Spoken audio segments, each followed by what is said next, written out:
And now, we are calling our Assistant Regional Director for Administration, for Senior Superintendent Alan A. Caput, for his message. Thank you, Greg. Before anything else, I have noticed that we have new personnel assigned in regional office. So as the vision, she should introduce herself para mailhan kasi no maalaan nga nagkanilang delegate na kayo o Rias clearance para mag-loan. So may I call in if Juan Amores to introduce na pasakasa siya nag-assign.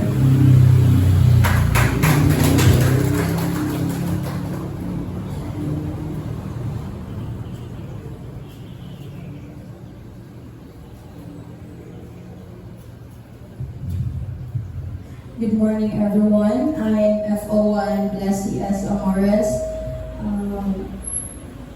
I was assigned at San Fernando Fire Station, Bukidnon.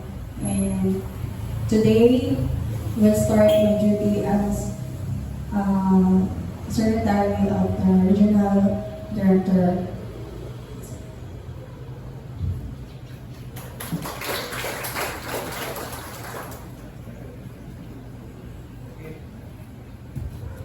Okay, nanagay kabadi si sila, nanay ka chika-chika. Kaya sahay, pag nasa tuyo, iniglingi sa likod, walay ka istorya. So nanagay, no?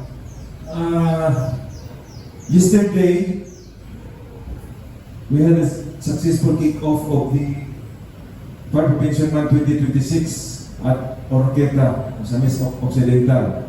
No? And pasalamat ka sa mga committees na naka-assign, no, at least bisan to medyo layo-layo na mo siyang successful. And for tomorrow's activity, no, reminded lang sa mga remind lang ko sa mga naka-assign po for the especially sa mga GAD members dahil murag simultaneous po na siya aside from the Fire Square Roadshow, ato akong simultaneous kick-off sa Women's Month. Naatay mga kanang activities intended for females. So, we encourage everyone, especially sa mga females na participate. Kaya doon ay diling sumba ang ilang kuhan dito. Tutorial, because we noticed sa command block and even si Andy sometimes when we have the gala activities or kanang mga formal, no, challenge kita sa mga females because dili sila kabalo mo make up silang kaugalingon. That's why they have to hire beauticians para lang, and they have to pay at least 1,000 to 3,000 para lang mapagawa pa sila. So with that, no, part of the activities for the GAD na ay kwan ng makeup tutorial, no, nag-hire nangita may o motodlo makeup tutorial para kamukha mo may mag-makeup in case na ay mga formal occasions na need ang inyong beauty i-rampa, no. And aside for that makeup tutorial, doon na po tayo sumo naman ang Zumba na nagputay pagko nga pagulog, no. So I encourage everyone also to participate, especially katong mga health conscious na during the PFT galisod na og sit up and kuan kanang push up, no. Step dance bako kuno na nga kuan workout. So apil na siya dito, and also naapoy libreng masahe, no, nag-abang tao kuan massage chair, no, para anak na activities. So daghan pa aside ka anak na may mga pagulog si Bahon giveaways intended for women because that day, no, although Women's Month siya, pero kanang special day ng kick-off inyong hanap, no, daghan you will be treated as a king at that day.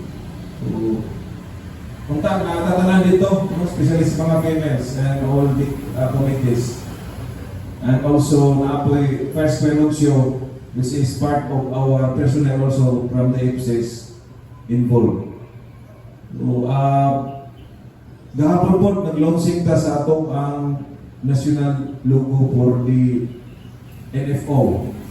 So, nag-start na ang D1 gahapon and dulo na gamay. So, i-remind ni Andy sa mga committees sa finalization kung siya mga kulang para dili na magdululuay kung naay mga kulang sa during the day.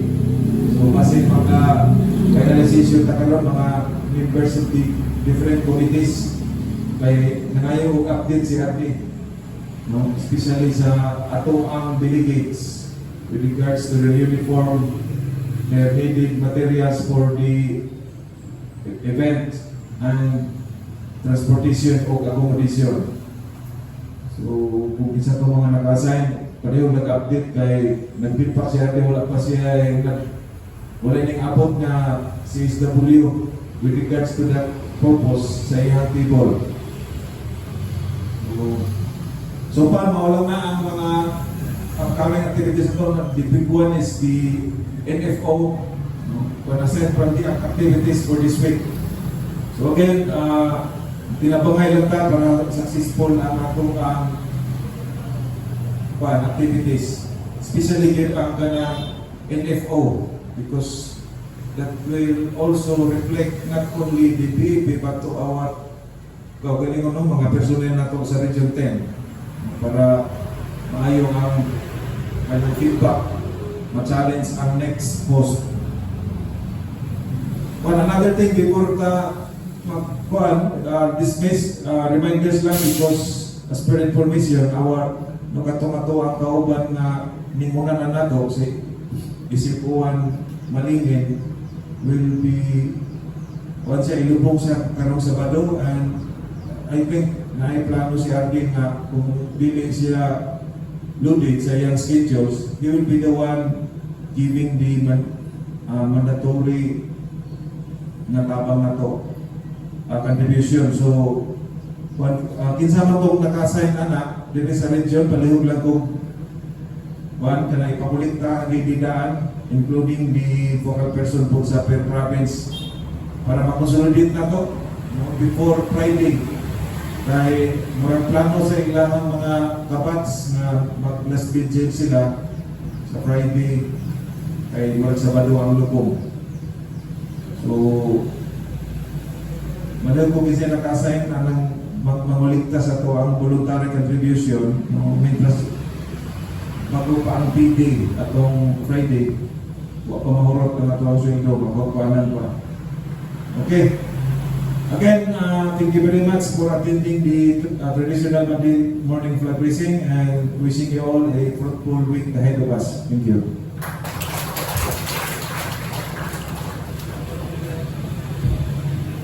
Thank you for your informative message and inspiring speech, sir. May we call on any announcements from different divisions and sections, Madam Sir?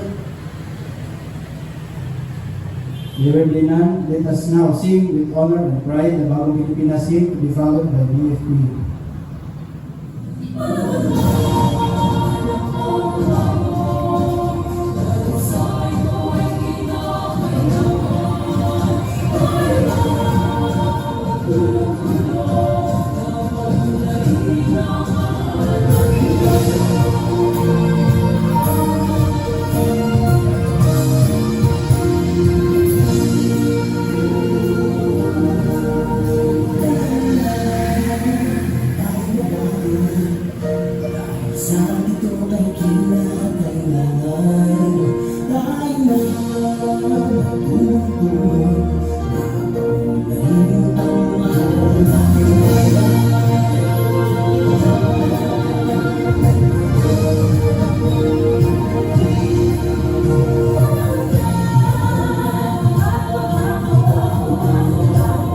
isang mga dapat ayusin.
concludes our traditional Monday flag raising ceremony. This has been your host, Fire Officer 2 Andoy. Thank you and let's have a safe and productive weekend.